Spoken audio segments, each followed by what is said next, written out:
Hello everyone. So I'm making lunch today. I used to do these videos all the time and then I stopped. Now I'm back at it again. So I hope you join me in making this lunch, preparing this lunch. But while I'm doing that, I also want to talk to you about something very important, which is called money management. And this is going to be very, very important to those who are looking into getting married sooner or later down, or moving in with their partners. You know, you want to share some things together and etc.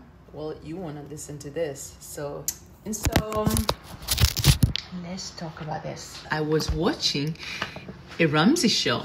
For those who don't know, Dave Ramsey is that financial guru guy. The premise of his show is that people call in massive debts. They call in to get some advice on how to go about their debt and get advice about money management.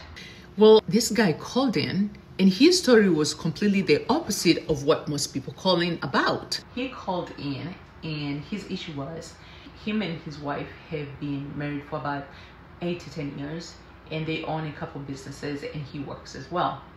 Well, he has been stashing a lot of money on the side, which his wife doesn't know about, like over $1 million on the side. And now he's wondering if he should tell his wife or if he should continue doing what he has been doing and then maybe down the road tell his wife. The reason being is that his wife is a stay-at-home mom and she likes to spend. She's a big spender and he's worried that if she knows about this money, she is gonna spend all that money.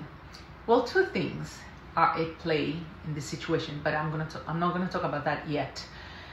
The thing is, while I was listening to this person talking, it triggered me in a great way, actually. All about marriage. Marriage is about partnership. Marriage is about companionship. Marriage is about trust. But this guy, to a degree, failed at that trust because it's truly deception. What he was doing was deception. Now, I'm sure maybe if he told his wife was going to get mad and then she was going to be maybe understanding. But the other thing that could also happen is that she would always be worried about what else is out there that this man is not telling me about. What else is he hiding?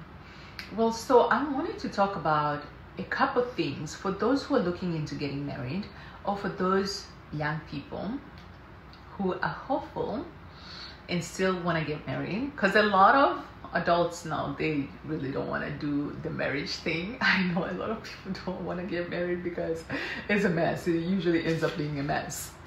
And people always feel like there's agendas to all these marriages. But anyway, to each their own. What I wanted to talk about is there are a couple of things that you want to talk about with your partner, the person that you are looking into moving in with, sharing stuff with, especially finances with, or if you're getting married to them. These things are gonna save your marriage. Not guaranteed, but research has shown that a lot of marriages fail because of bad money management, followed by infidelity and so forth. So what I was gonna say is this: you wanna have these crucial conversations with your partner that you are planning to be with for the rest of your life, hopefully. You want to talk about money management. How does your partner manage their finances? You want to know that up front, because this is the time that you can help each other, redirect some things. So you don't want to get into the whole commitment thing and then start finding crazy issues while you're together, because that's where you're going to start rethinking things and it's going to be a little bit too late. Well, what I would suggest, which I even did when I was married, which helped me a lot, but I learned it as I went. While you can do this right when you get married. When you're in love, you really don't think because you genuinely love your partner. But things do change. Things do change as we grow.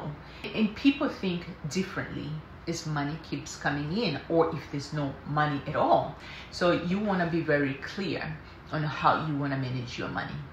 That includes, are you going to have joint accounts? Are you going to have separate accounts? Are you going to all be pitching in? Who is going to stay at home, or are you all going to be working? How is that all going to look like?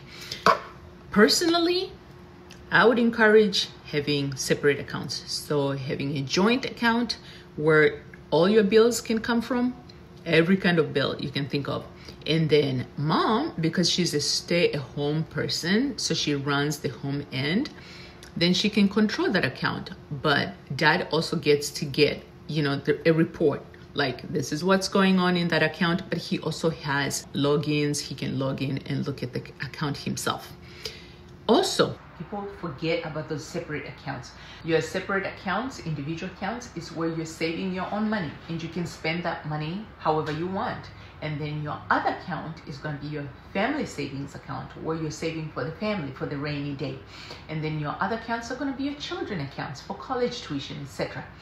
It's crucial. It's important. This financial management, money management is so important. Budgeting is so important to discuss this stuff before you go into a marriage, because a lot of people come from backgrounds where they never saw any money management direction. So a lot of people don't have the financial literacy to understand about money management. I never had, but I had to learn, and I learned it the hard way. But that's what had to happen. The second thing is your faith. People don't really talk about this part. What does your partner believe in? What are the core values for them? The world has changed. People don't do the traditional thing where, we were raised Baptist, we're all going to the same church. We were raised Catholics, we're going to the same church.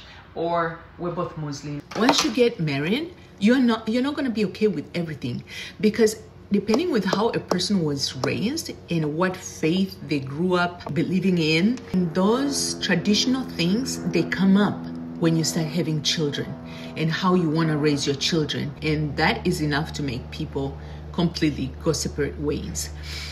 Third, schooling for your kids.